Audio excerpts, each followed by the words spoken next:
Okay, I guess it's time to start. Let me share my screen.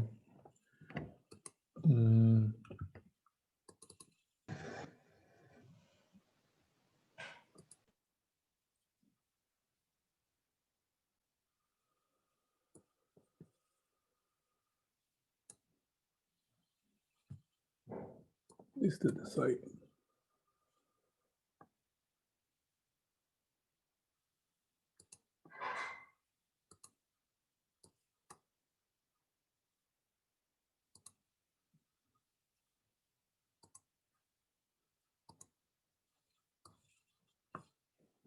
Okay, let's get started. Are there any questions before we get started? So I'd like to start on a different topic now. So we are going to talk about radiation of electromagnetic wave in the future after this lecture. And so before we do that, we like to go to studying again the scalar and potential for time harmonic field. And we have done that before, actually. We have used scalar potential and vector potential to solve electromagnetic problems for static problems. But now we like to change it to dynamic problems. Let me put on the... Okay.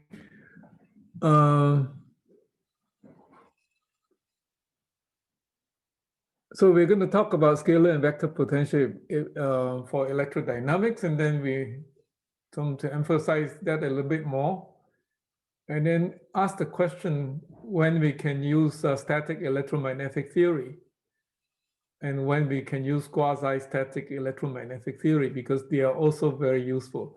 Just to show you some pictures, nice pictures, is that you've done some homework before where you're asked to find the field or the potential around a dipole, and that's how the electric field looks like. Okay, this is static, but for electrodynamics, or when this dipole is changing in a time harmonic fashion, this is how it would look like. Actually, it will look more like this, that the field remains very much dipolar, close to the source, but because it's changing its sign up and down in a time harmonic fashion, the current is switching sign in a time harmonic fashion. The electromagnetic field around the dipole cannot keep up with it. They start to be being thrown off. They shed off energy, okay? This electromagnetic field has to be torn off from the main dipole field. And this is one picture. Above there is a better picture of what is actually happening. A dipole field in the close up, but in the far away from the dipole field, the electromagnetic field starts to get torn off from the dipole field, okay? So let's go about studying this topic first with the static or the scalar and vector potential formulation of this problem. And let's start with the static first.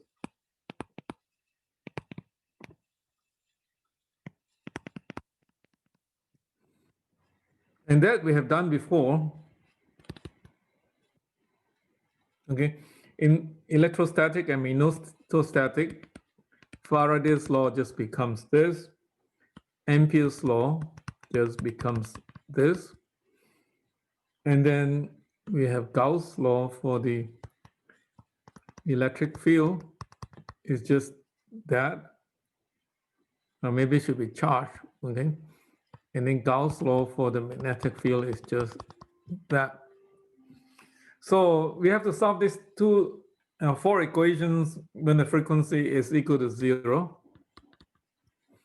Okay, one quick way to solve these four equations is that one way to enable that the last equation is satisfied is to let mu h equals to curl of A.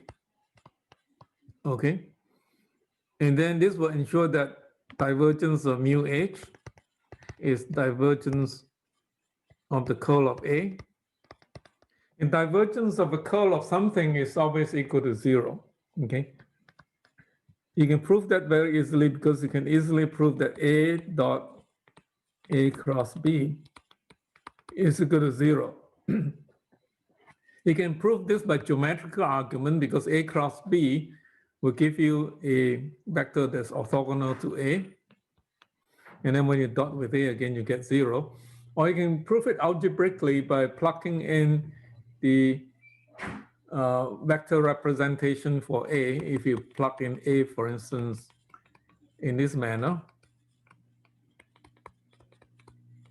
and then you do the same for B, and then you plug in and then expand it term by term, you can show that this goes to 0. And the algebraic proof can be also applied to proving this being equal to 0 because they are the same. Okay, here, the only difference is that your del would be something that looks like that.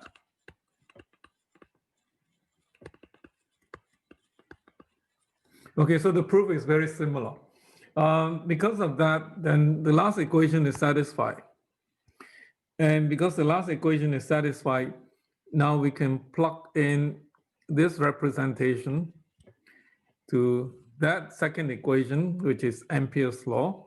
And we can rewrite the second equation by first saying that mu cross curl of H is equal to mu J. And then mu cross curl of H is the same as curl of mu H is equal to mu J. Now you assume that mu is a constant. Mu is a constant independent of space. And if that is the case, then you can plug this in here.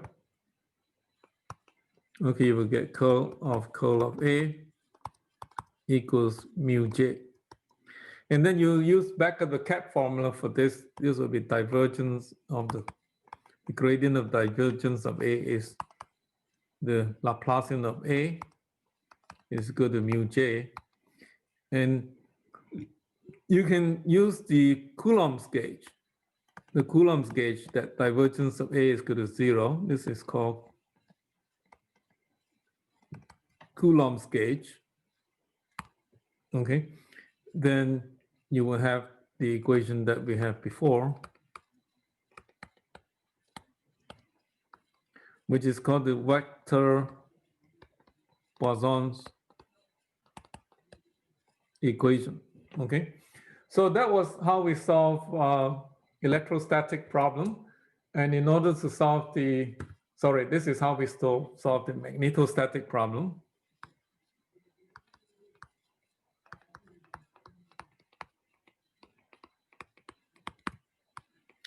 To solve the electrostatic problem, we will have to concentrate on the first and the third equation.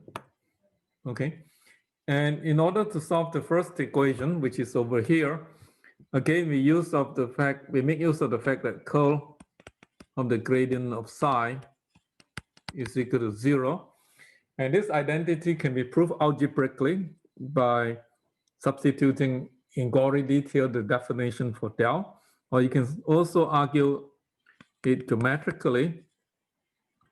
A cross A cross of something like C, okay, a scalar S must be 0 because you cannot cross a vector with itself. That's a geometrical definition of the cross product. And because of that, then I can say that what happens if I let my E be the gradient of phi, and then definitely curl of E, let me write it this way. Curl of E is minus curl of psi, which is 0. So the first equation then is satisfied. The first Maxwell's equation is satisfied over here. Okay, then we have to ensure the third equation is satisfied. So what you do then is that you plug this definition into the third equation, you get rho, and then there's a minus sign because of that minus sign. Again, you assume that epsilon is a constant, so epsilon comes outside. epsilon is a constant, independent of position, then you have this Poisson's equation that we have derived before. And we have done quite a bit of work with this as to how we should solve them. Okay. And today we're going to do something different. We're going to consider the case when Maxwell's equation is no more static. Maxwell's equation is going to be dynamic. Okay. So time harmonic or dynamic. Or some people would even say electrodynamic. Okay, in order to be more precise. So we will deal with the simple form, which is now writing Faraday's law in the frequency domain. It was previously something like minus d dt of B, and then is minus d dt of mu h. And it just becomes for a time harmonic field in a phasor world, you can write it as such. And then we have Ampere's law, which is partial d partial t plus j, which in the time harmonic field, okay, because d is just equal to epsilon e, and of course here, b is equal to mu h. So we're using very simple isotropic media. And of course, we have the third and the fourth Maxwell's equations to grapple with as well, as we had done before. And we would have divergence of epsilon e equal to rho, divergence of mu h equal to 0. Okay. So how do we solve this equation? Again, we can solve the last equation very easily. Make sure that it's satisfied by letting mu h is equal to curl of A, just like we did before.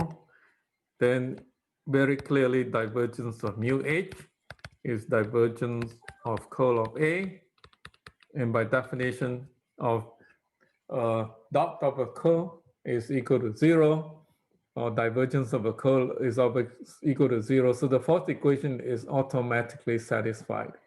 Okay. Then now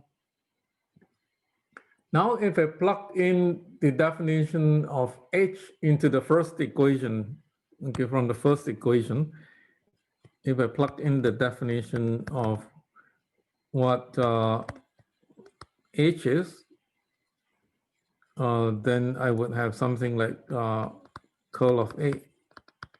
I just replace mu H with curl of A. The first equation becomes that, and then of course I can exchange the order of integration or differentiation and j omega. I will have the first equation being like that. Let me put everything to the left-hand side.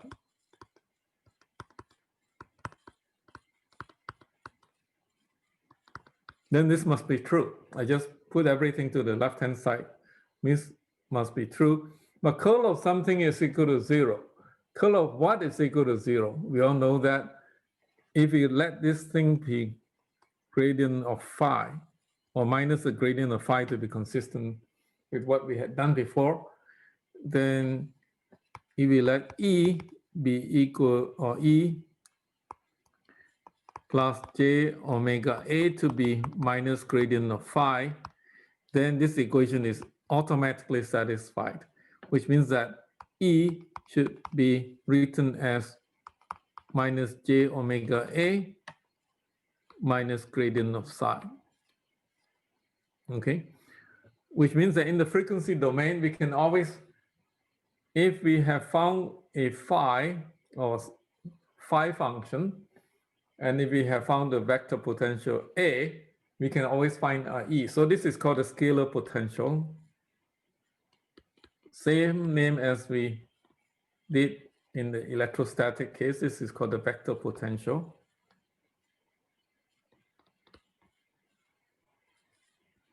Okay, so what this is telling us is that once we know A and once we know phi, we can find our E, and also using this equation, we can also find our H.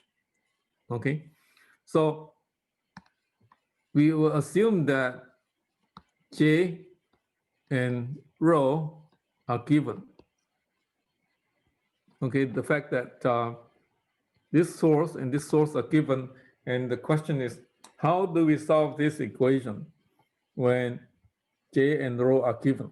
Okay, so we go back to derive further to see what we can do with this set of equations.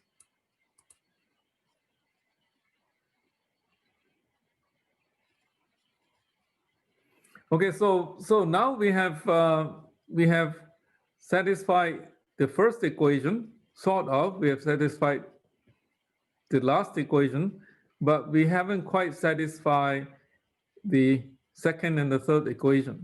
Okay, so we will have to make use of the second and the third equation in order to solve all four of Maxwell's equations. In order to solve the second equation, which is curl of H equal to, let me write it down in the frequency domain, so it will be J omega epsilon E plus J, okay? And we like to write this equation all in terms of vector and scalar potential. We already know that H is, or at least mu H is curl of A. And we already know that E is minus J omega A minus gradient of phi. Let's plug this into here and see if we can formulate an equation for A and phi. Okay, so what we do then is to multiply this equation by mu, and then take this mu inside and then make this substitution. So left-hand side will give you curl of A. Okay, and then right-hand side will be J omega mu epsilon because I multiplied by mu there. And then E is minus J omega A minus grad phi plus mu J, because I multiplied the first equation by mu. Okay, then I can use something to simplify curl of A. Okay, just to make sure that nobody is falling asleep. How can I simplify curl of A? This is actually meaning curl of A. Anybody wants to volunteer? Using back at the cap formula. Yes, back to the cap formula when applied to this, and we have done this simplification many times over in this course. What does the left-hand side become? You should commit this to your memory by now. It's a negative Laplacian of A. You're skipping a step too far ahead. Not exactly that. We have done this previously when we derived the wave equation. We applied to this quantity, and what did we get when we apply a double curl of E? Yes? Yeah, this is a gradient of divergence of E minus Laplacian of E. Correct, very good. Okay, don't forget this one. Don't forget this poor guy. Okay, it's part of the back of the cap formula. Okay, so the left-hand side is actually gradient of the divergence of A minus the Laplacian of A equal to, if I multiply these two together, we get omega square mu epsilon A. And then I will have another term that looks like minus J omega mu epsilon gradient of phi plus mu J. Okay, so that is the second of Maxwell's equations that we have derived from the left-hand side. Okay, let's see if we can make this bigger, slightly bigger. And then we still have to worry about satisfying the third Maxwell's equation. So we plug this in to the third Maxwell's equation. If we assume that epsilon is a constant, the third Maxwell's equation is actually this.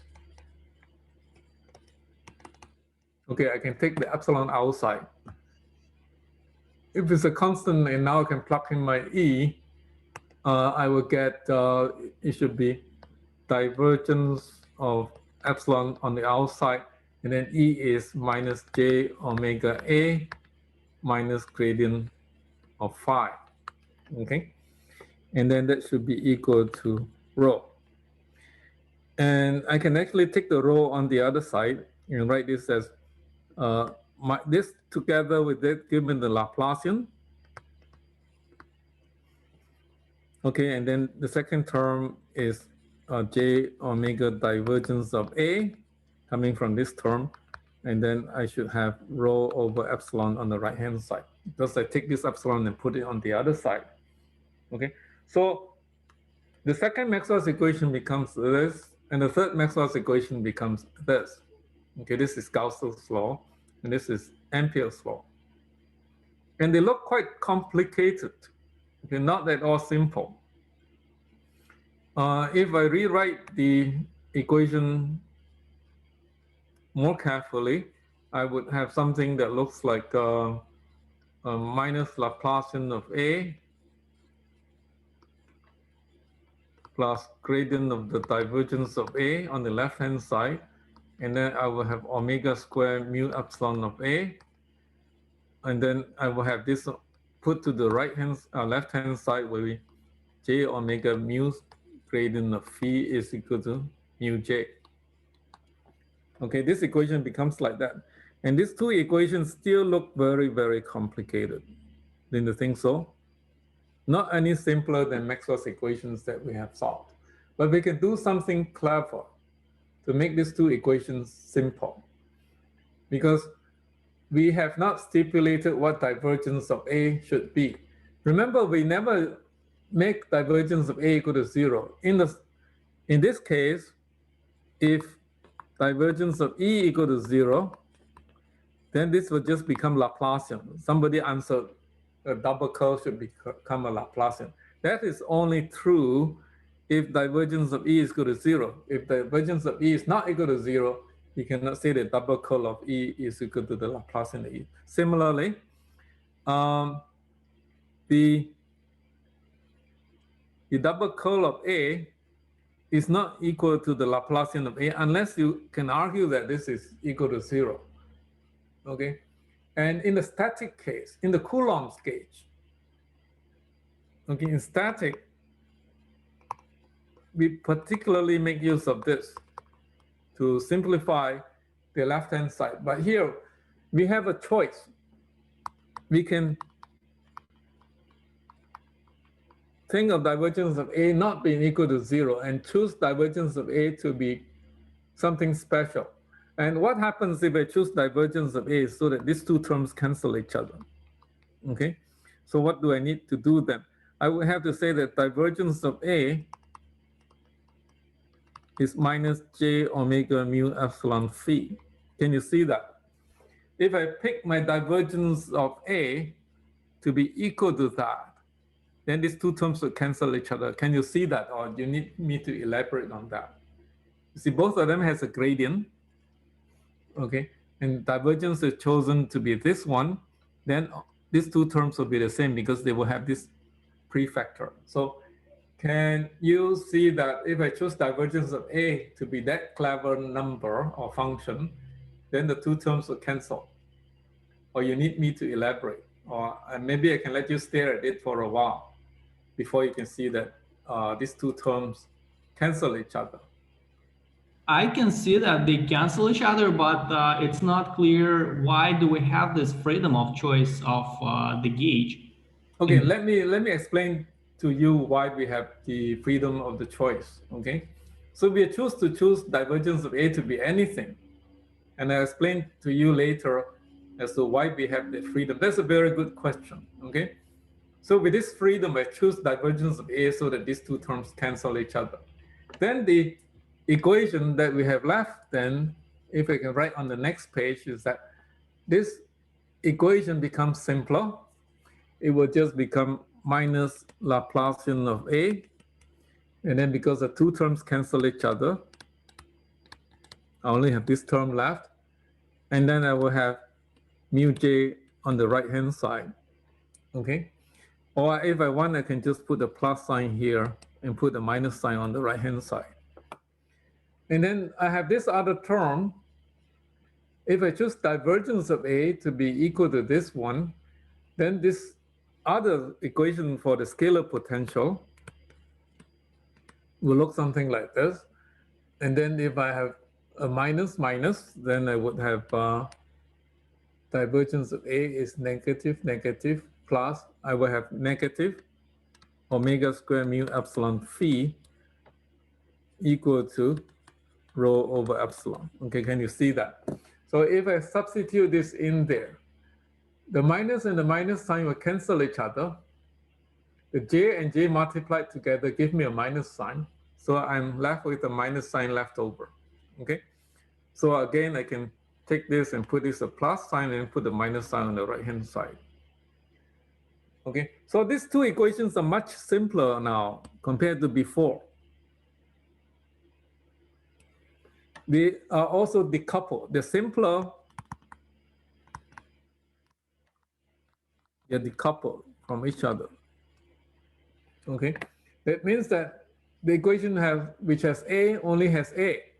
The equation which has phi only has phi. So these two equations can be solved independently of each other. Whereas if you were to solve these two equations, you always have to solve them concurrently or simultaneously because each equation involves both phi and A simultaneously. So this is great. This is wonderful. And this is called a gauge. The fact that we choose divergence of A to be j omega mu epsilon phi is called a gauge. This gauge has a name. It's called Lorentz gauge. Okay, not Lorentz. A lot of people would spell this as Lorentz. That is wrong. Okay, that is not the guy's name. He was a very young man at the time. His name was Lorentz. And maybe because he was young, nobody took him too seriously. And everybody thought it was Lorentz, the other Lorentz. And it was not until quite recently that people corrected the name of this gauge in many textbooks. Okay. So why does this gauge work? It works because it makes that thing cancel. The question should be, why do we have this freedom of choice? Well, it's very much like this. Say if I have a vector A, and in order to uniquely define what A is, I can dot with the arbitrary vector K, okay? So if vector A is pointing in this direction, say if K vector is pointing here, okay? If I just demand that K dot A is equal to something, okay? K dot A equal to something, that's not enough to define what A is, okay? So you need to say if A is pointing in this direction, okay? If I just want to know what K dot A is and say that it's C, it just tells me that the component of A in the direction of K is C. But it does not define what A is because there could be plenty and plenty of A. All the A that are on this line will satisfy this relationship. So stipulating the divergence of A equal to something is not enough. And we also know that we stipulate divergence of A to be mu H. Okay, so this is the same as saying that if I have the vector A, and if I stipulate the cross product of A with with A, okay, K cross A is something pointing out of the blackboard. Okay, that does not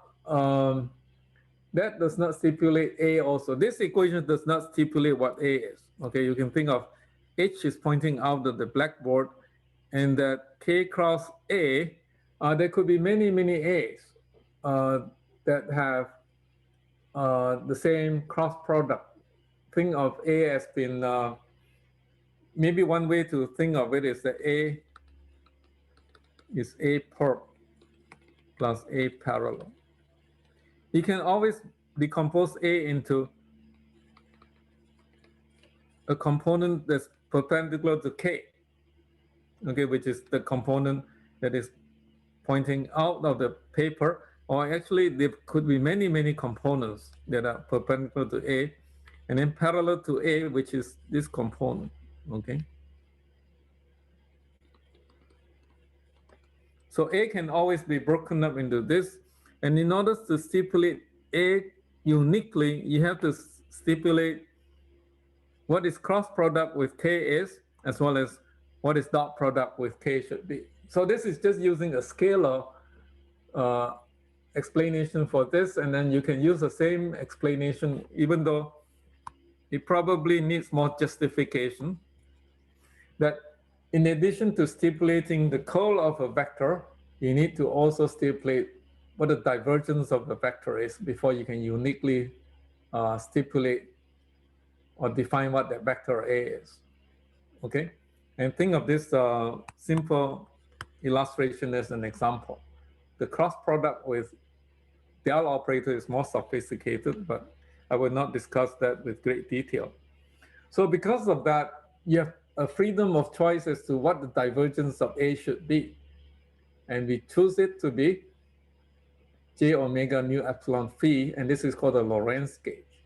And by choosing the Lorentz gauge, you have two decoupled equations like this, okay? And they're wonderful because they're decoupled from each other.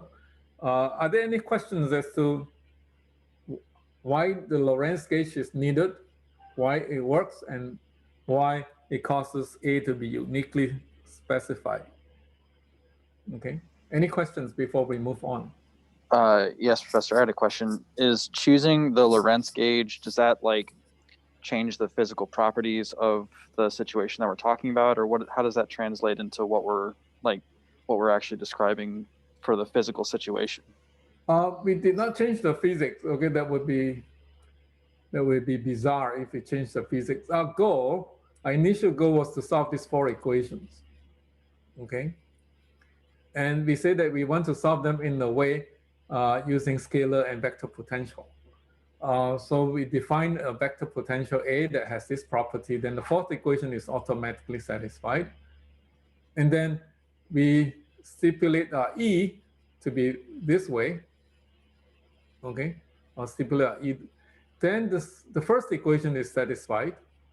We're still having the goal of solving all these four equations. Okay, and then we found that, well, if we do that, then we have this four Maxwell's equations been reduced to these two complicated equations. The four Maxwell's equation, after going through all this algebra, reduced to these two equations. And this is still our goal, having to solve for A and phi. We did not change the physics of the problem. We want to simplify the equations that we have arrived at this stage. I have a question at this point. Yes. Yes. So, what is the point? Yeah, this system of equations for potentials seems to have extended set of solutions. I mean, for electric and magnetic fields, and then it seems like we restrict by gauge condition. We restrict the set of solutions to physical solutions. Actually, am I correct? The solution, maybe the work to use is unique. Okay, if we do not specify the gauge condition, the solution for A is not unique, and that actually we had discussed that before. Why it's not unique? Let me use this part here. We specify curl of A to be H. Mu H. Okay. This relationship is not unique because we can find another A prime equal to the original A minus gradient of psi, say. And now if you take the curl of A prime, it will be just curl of A. But curl of the second term is always equal to 0. Okay, you will get back the same magnetic field. So A is not unique, but after having stipulate and impose the Lorentz gauge, A becomes unique. Okay, there's the same as saying that stipulating the curl of a vector A alone is not unique. There's the same as if I take a vector A and cross it with another vector K. The vector A is not unique because if K is pointing in this direction, and there are many A vectors that when I curl with K, give me the same H. Okay, there are many of them. It's the same as saying that, and stipulating the gauge makes A unique. And you can also show that phi becomes unique. Okay, phi also becomes unique. That part is harder to show and takes more algebra, but this part is very easy to show and takes a lot less algebra. So having the gauge condition makes both A and phi unique. Okay. And So- what about the fields? I mean, once we have gauge condition, we map uniquely those solutions for potentials to the solutions field-wise, right? That's right. Once you have A and phi derived, say you go and solve these two equations. Okay, you're given the source J and the source rho. And then you get A and phi by solving these two equations. And then you will get E and H from them. And E and H will be unique. But there's only one set of A and one set of phi that solves these two equations. A and phi would also be unique. Okay, there is a unique relationship between them. The physics is not changed, but there's only one A and phi. Okay? Is that okay with everybody? Yeah, the uniqueness argument makes a lot of sense. Okay, good. So let's go on and think about how we solve these two equations. Another good thing about that is that we started out with 4 Maxwell's equations. We don't have a clue as to how to solve them. Okay, at least we don't know how to solve them at your stage. Okay, but now if I reduce them to these two equations, we have a clue now as to how we can solve them. This equation, you have looked at it before. Okay, if you make the frequency equals to 0, this is just Poisson's equation. And this is just vector Poisson's equations if you make omega go to 0. The thing that is new to us now is that if omega is not equal to 0, we have this extra term here. How would we solve these equations if omega is not equal to 0? You kind of taught yourself how to solve this equation in your take-home exam. In your lecture notes, you were taught how to solve these equations when omega was 0. When omega was not 0, you taught yourself how to solve them. Okay? So the thing is that you have to find a solution to this equation by finding the Green's function of the system. Okay, let me put this on.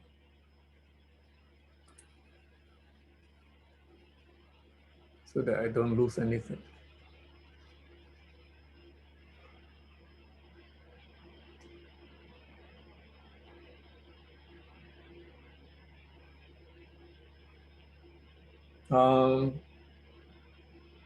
Okay, it got saved. Okay, so the next thing I'd like to discuss with you is on how to solve these two equations. You already have inkling on how to solve them from your take-home exam and your previous homework. The thing is that if I know how to find the Green's function of the system,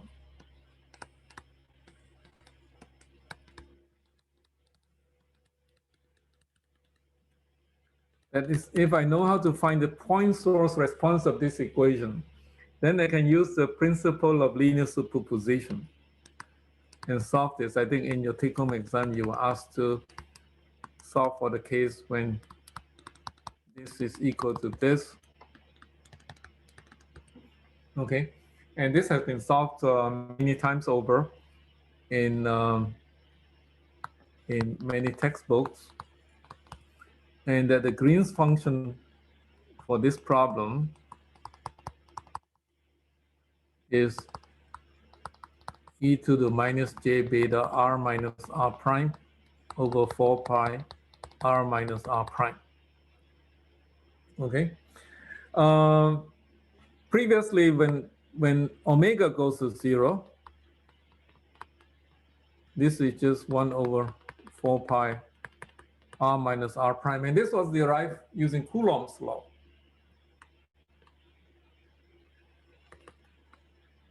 This follows from Coulomb's law. Okay, the Green's function was that. Okay, but in your take-home exam, you were asked to decide on how to find this Green's function when beta is not equal to 0. You get this by back substitution. Is written up in many textbooks and so on. So we use the principle of linear superposition. Say, for instance, if we have this equation over here, this actually is just 3 scalar equations. It's a vector equation, but if you take the x, y, z component of it, you actually have 3 scalar equations. Say if I take the x component of that equation, I will have beta square ai is equal to mu ji. Okay, that is again a scalar equation now. And then I can use the Green's function knowledge that I have learned before to solve this equation by using the principle of linear superposition. Then my ai of r is just equal to mu over 4 pi. Maybe I just put the mu outside. The convolution of the Green's function with the source, the I component of the source. Okay, this is just a convolution. Actually, I can write this as r minus r prime if I want to, because g is actually just a function r minus r prime. So it's a convolution of the Green's function with a source term. And if I do this for every component, then I can construct the fact that all the 3 components of this is a volume integral, convolution of the Green's function with all the 3 components of the vector. Okay. The only change here compared to the static case is that you have to use the dynamic Green's function rather than the static Green's function. I will call this the dynamic Green's function. Okay, and then of course you would know how to solve the equation for phi as well. It would be 1 over epsilon. Then the convolution of the Green's function with the source at r prime. Okay, so the wonderful thing is that we know how to solve these 3 equations, or this 4 equations. Sorry, there are 3 scalar equations and 1 additional scalar equation. We know how to solve all of them, and we know how to solve Maxwell's equation. So give me J, give me rho.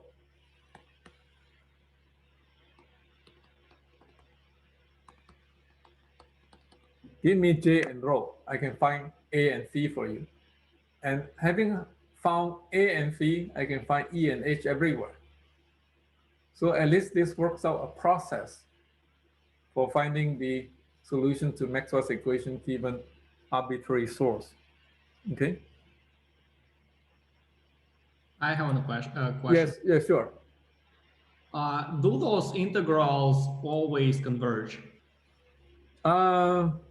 Well, we can say that by physical argument, they should always converge.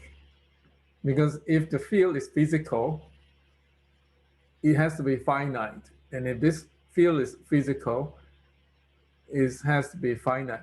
Of course, you can always concoct sources that give you divergent integrals. For instance, you can concoct a current that is infinitely large, that goes from here to infinity, and this integration would not converge. But that kind of current does not exist. So what we're dealing with are physical currents and physical sources.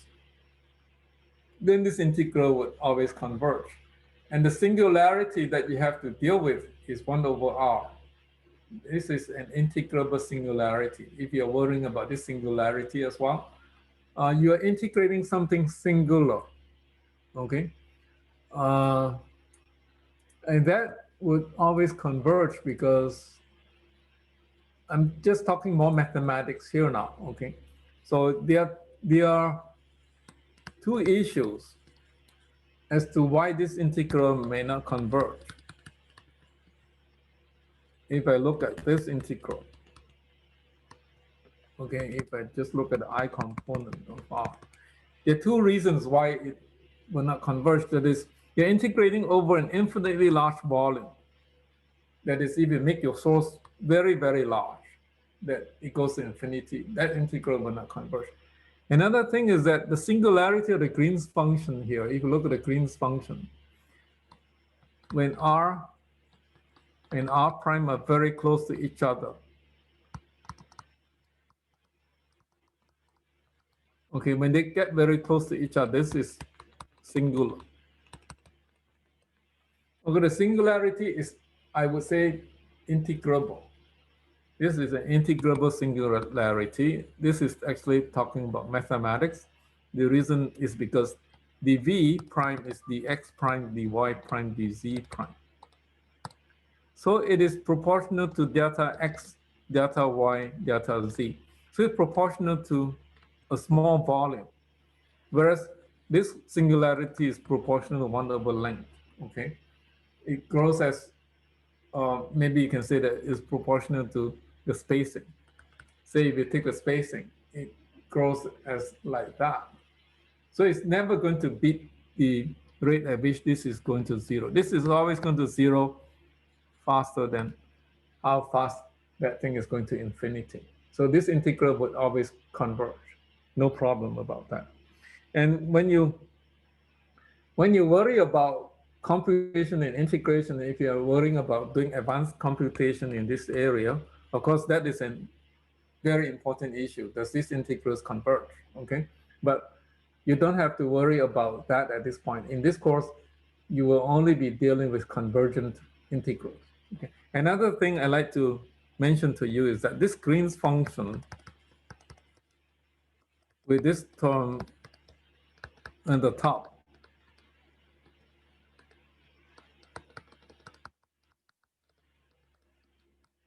is called an oscillatory. The mathematician called it an oscillatory kernel. Okay? The kernel, the word kernel has been misused. Mathematicians use this term to mean Green's function. Computer scientists use this to mean something else. I think it means the kernel of an operating system, for instance. If you're a computer scientist, you always hear about kernel being used. And then, of course, if you're a biologist, kernel means the nut. Okay, the fruit of a nut is called a kernel.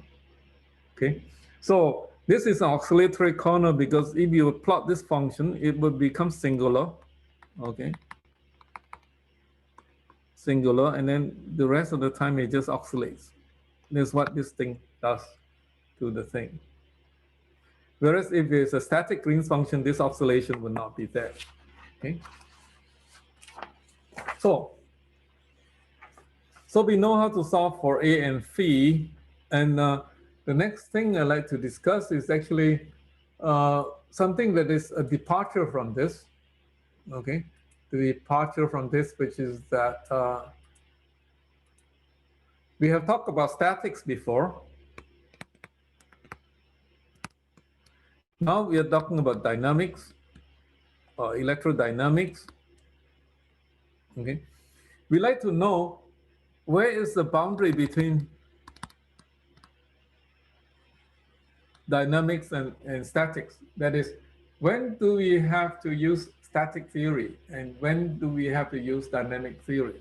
So I will discuss this in the next few transparencies, if I can do that, and then you might want to put an electrodynamics in front. So the question to ask is, when is static theory limit? when is static theory valid? Okay.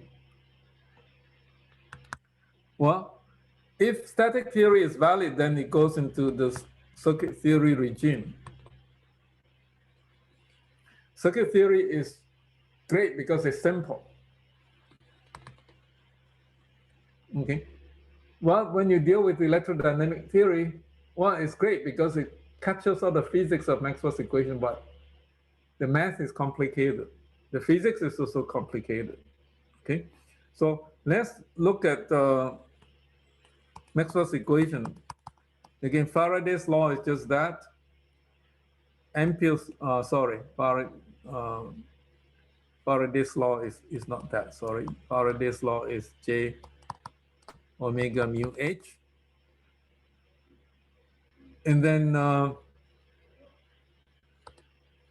Ampere's law is equal to this should be a minus sign, J omega epsilon E plus J. Okay, we still have the other laws which we know to be true. Divergence of mu H equal to 0, divergence of epsilon E equal to rho. And we ask ourselves, when can we say that this can be replaced by this? When can we say that we can replace Ampere's law by just this? Okay, of course, the simple way to answer this is that when the frequency is 0. When the frequency is 0, we just do this. But oftentimes, this boundary is not that sharply defined. You want to ask the question, how low must the frequency be before we can throw out this term? And we can ask that question now, okay? So the thing to notice is that electrostatic theory is important. In many applications and many examples, things are simpler. And here is a sketch of the electrostatic and magnetostatic field around a perfect conductor. And N cross E has to be 0 on the perfect conductor surface, and N dot B has to be 0, N dot H has to be 0. So if you were to sketch the electromagnetic field around a perfect conductor surface, it is going to look like this. And one thing that comes to your mind is that the electric field and the magnetic field would be great contortionists. I don't know if you know this word contortionist. Okay, so they will have to contort themselves to meet the boundary condition around this spherical particle. And one thing that comes to your mind is that the field has to vary rapidly. If this particle is small, the field has to vary on the order of L. So when you go from here to here, the field has to change across the size of this particle. Or if you go from here to here, about the size of the particle, the field has to change. So what you can say is that the rate of variation of, if you look at the dimensional analysis of partial x must be roughly 1 over L. Partial y must be roughly 1 over L, and partial z must be roughly 1 over L by dimensional analysis argument. Okay, because both of them have dimension of 1 over length. Because of the rate of variation of the electromagnetic field around this particle, partial x, partial y, partial z must be on the order of 1 over L. And mathematicians usually replace this with O. O means order of, okay, or approximately 1 over L. Okay, so because of that, then I like to do a change of variable.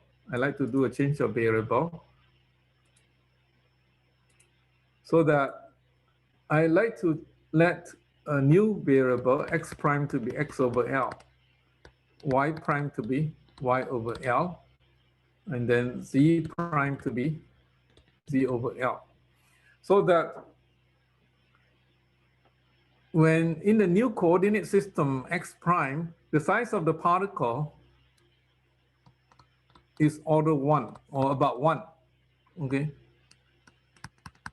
In the x prime, y prime, and z prime coordinate system. I like to switch over to a coordinate system where x prime, y prime, and z prime are of order 1 around the size of the particle. Then you can very easily show that, well, if that is the case, then partial x is 1 over L partial x prime. Okay, you can do this very easily. Change a variable, partial x is precisely equal to that, okay? Partial y is precisely equal to 1 over L partial y prime, and then partial z is precisely equal to. So with this change of variable, you can easily show that in the new coordinate system, the del prime is just L del, or the del is equal to 1 over L del prime. Okay, that's one other way to think about it. Then using this new coordinate system, then Maxwell's equations, the two that we have to worry about, which are these two with involving time variation, okay, then they become del prime cross E equal to J omega mu LH. Okay, there's the L that I take over to the other side of the equation, and then del prime cross H is equal to J omega epsilon LE, okay, plus LJ. Okay, then my question that I like to ask still is, when can I throw out this term? And when can I throw out that term? And just apply electrostatic and magnetostatic theory. I cannot throw out that term until I put E and H to be on the same unit, because otherwise I'll be comparing apples and oranges. I don't know how big H is and how big E is. And to compare them is like comparing apples and oranges. So I'm going to redefine a new E called E prime, which is given by 1 over eta E, okay? Because I know that H is, for instance, a plane wave, H over E is roughly equal to like current over voltage is 1 over R, okay, is roughly equal to 1 over eta. So I'm going to rescale my E in this manner, divide my E by eta, so that I have a new E prime that has the same unit as H. Okay, so this is roughly the same unit as my H. If I divide by H, then I would not be comparing apples and oranges. And if I do that, then I need to multiply this equation by eta. So I get E prime on the left-hand side, and then on the right-hand side, I will get J omega mu eta, 1 over eta, LH. Okay, then if I look at this equation now, E and H are the same thing. They have the same unit now. They will be in the unit of Henrys per meter, right? There's the unit of magnetic field, and then E prime will also have the same unit instead of comparing apples and oranges. And then the second equation would be curl prime cross H would be J omega epsilon eta LE plus LJ. This would be E prime here. Okay. So now if you look at this factor here, what is this factor here? Eta is, as we know, mu over epsilon. Okay. So this is mu over eta is just mu epsilon over mu, which is mu epsilon. So that factor there is just curl prime. E prime is minus J omega mu epsilon LH. And this is just like omega over C, or this is K. This is like K. So let me use another slide to explain what I'm trying to get at here.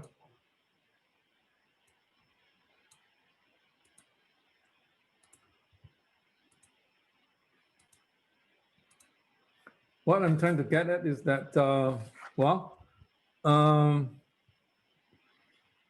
the equations that I have now is that curl prime of E prime is minus J omega mu. Mu and eta and L combines to be something like omega square root of mu epsilon LH. And this is minus J omega over CL H, which can also be written as J beta LH, because this is just beta. So the answer is obvious now. This term will be small if beta L is much, much less than 1. Beta is omega over C, or omega over CL is much, much less than 1. Or beta can also be written as 2 pi over lambda L, much, much less than 1, or the same as saying that L over lambda is much, much less than 1 over 2 pi. Okay. So if the size of the object is very much less than the wavelength of consideration, then you can pretty much throw out this term and just apply electrostatic theory. Okay. And the same thing applies to Ampere's law. You can argue that the other term will become also very small, and then Ampere's law would just become the electrostatic Ampere's law. Okay. So the lesson learned here is that when the object size is very, very small compared to wavelength, then you can use electrostatic theory or magnetostatic theory, as you have done in your homework. In one of your homework, you have an electromagnetic wave coming in, okay, impinging on some metal spheres, which are very, very small. Those are called nanoparticles, which is commonly encountered in optics. And in optics, like if you have blue light, lambda is about 400 nanometer, 400 nanometer. But human beings are very clever now. You can make nanoparticles.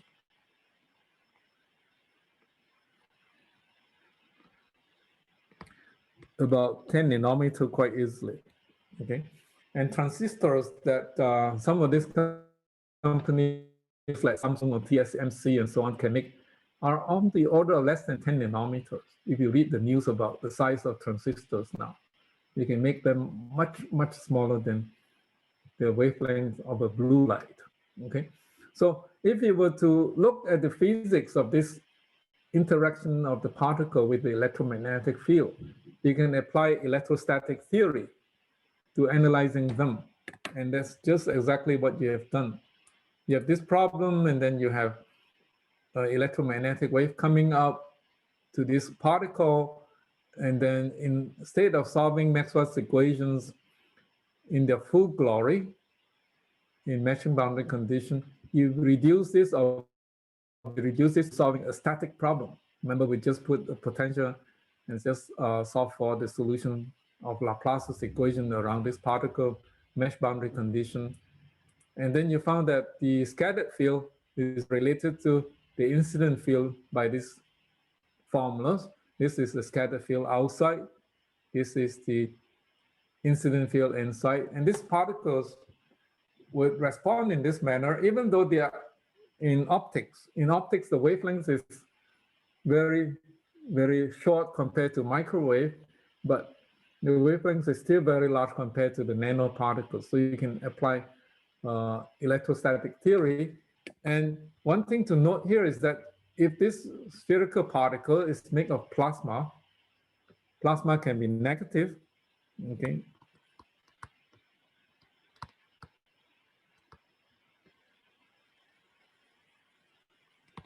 So if these particles are made of plasma, which we call plasmonic nanoparticles, then these two terms can cancel each other in the denominator. And these two would also cancel each other in the denominator, making epsilon s very, very large. So the scattered field would have a huge amplitude.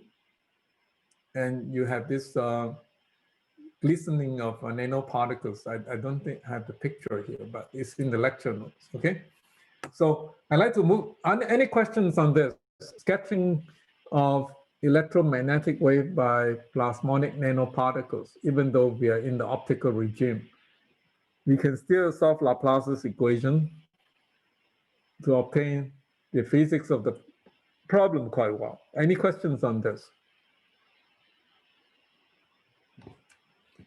If there are no questions, I'd like to move on to the next topic. The next topic that I'd like to talk about circuit theory. Okay, circuit theory. When can we use circuit theory? Well, let me see how.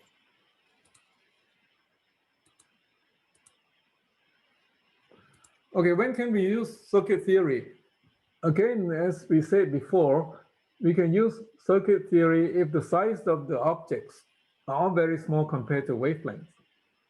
Then we can essentially just solve Laplace's equation and obtain a lot of interesting physics out of it. And that's what happens in the computer industry. All these objects are very much smaller than the wavelength. And we can apply circuit theory to solve for the electromagnetic interaction of fields with them. And do you know what the clock rate of the computers are these days? Anybody? What is the clock rate of a computer that you buy? If you go to Best Buy or you buy off the internet, and now a lot of people purchase things off the internet, what is the clock rate of the computers that you can get nowadays? Anybody? For CPU, it's usually like from 1 gigahertz to 9, 10 gigahertz. 5, 10. 10 is very rare. I hardly heard about 10, maybe 3 gigahertz, okay? So what is the wavelength of 3 gigahertz? Like, I know that 10 gigahertz is 3 centimeters. So 3 gigahertz would be about 9 centimeters. Okay, roughly that, okay? So if you look at the size of these objects now that you have in the computer chip or computer circuit, you're still much less than the wavelength. So you can apply electrostatic theory and magnetostatic theory, and essentially you can apply circuit theory to analyzing a lot of things that happens inside the computer chip. So I like to revisit circuit theory and talk about them very briefly. And in circuit theory, of course, you have KCL, which is this one over here, and then you have KVL. And see how we derive them. Well, KCL is easy to derive. They are actually a consequence of conservation of current. And this actually is descended from this equation. Okay. And where did this equation come from? In terms of Maxwell's equation, do you remember? How can we get the current continuity equation? This is called the current continuity equation.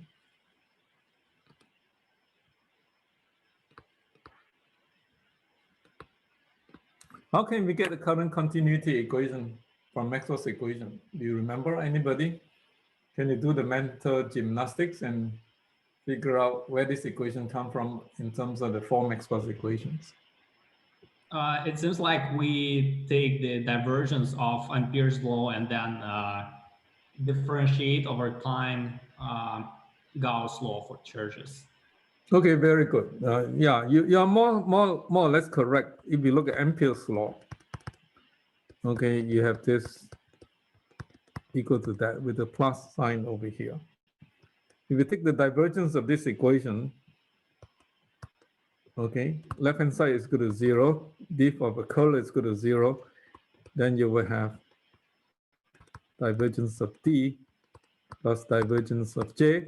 And then you go to Gauss law. Okay, Gauss law, then this just becomes partial T rho plus divergence of J equal to 0. So the continuity equation comes from Ampere's law and Gauss law. But you can easily show that if you have this continuity equation, when the frequency is very low, you can ignore the hand side. Okay, ignore the right hand side and write the continuity equation in this manner. And then from here, you can get Kickoff current law. That essentially is what I was trying to show here. Okay, that is, if you have many currents going to the junction, if you integrate divergence of J equal to 0, and we convert this into a integral form, okay, and then it would be ds dot J equal to 0 by using Gauss divergence theorem. You integrate over the volume V, okay, and then this is S, and then you get this one, and then you can pick up the current contribution from each of the wires. You have Kickoff current law. Okay, the Kickoff current law, it says that I1 plus I2 plus I3 dot dot dot IN must add up to 0 at the junction. Okay, so Kickoff current law follows from Ampere's law when the frequency is very low. But what happens to, well, Kickoff voltage law? Where does it come from? Well, Kickoff voltage law comes from the fact that curl of E is equal to J omega mu H. And when this is very low in frequency, okay, when this is very low in frequency, then you will have this being equal to 0. How low? How low means that the size of all the objects that you're talking about is much smaller than the wavelength. Then you can drop the right-hand side and just apply this Faraday's law in this manner. This is Faraday's law. And now if you were to integrate this Faraday's law in a loop, you get Kickoff voltage law. Okay, so an example is that you can convert this into the integral form. Okay, you will get this law, and you can apply this Kickoff or this Faraday's law to a structure like this. Okay, if you apply this, then you will get E dot dl, where C is this loop here. Okay, C is, maybe I should put the current in the other direction.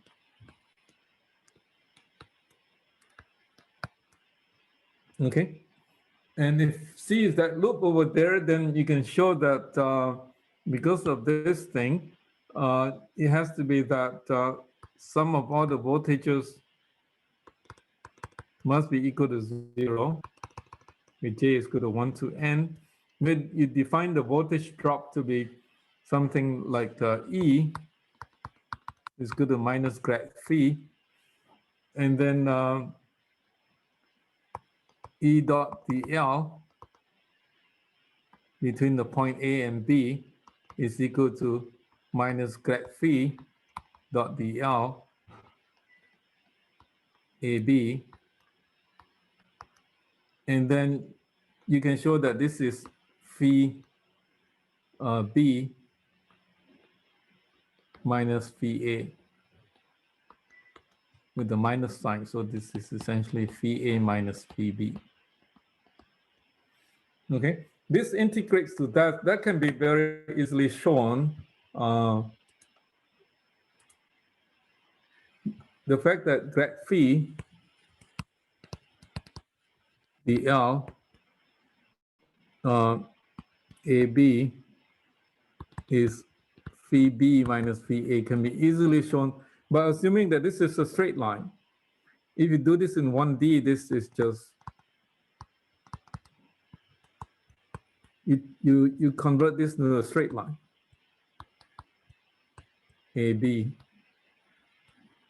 Okay, on a straight line, you can change the coordinate system so that this is your x-axis, and this is your y-axis, for instance. And in a one-dimensional thing, you can write this in this manner. You can get that expression right away. And of course, if you don't have a straight line, you can always say that any line can be approximated by sum of piecewise linear lines. And with this thing, you can approximate any contour that you have that go from A to B with line segments that are locally straight. And then you can prove this very easily, okay, by using line segment theory argument. And what this says is that so grad phi is always a negative number if phi B is higher than phi A. If phi B is higher than phi A, then grad phi would be negative, but then this should be a positive number. And then this should usually just be, let me get this straightened out, okay? This should be equal to E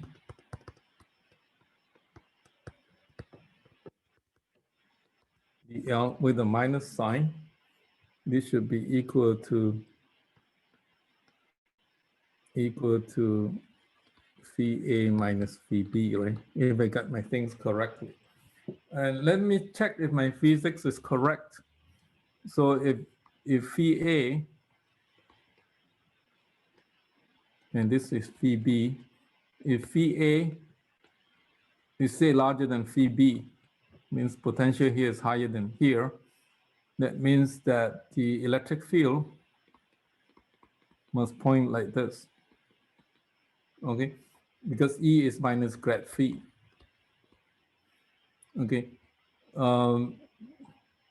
so if E is positive, if E is positive, it means that phi A must be higher than phi B. So my formula is correct, okay?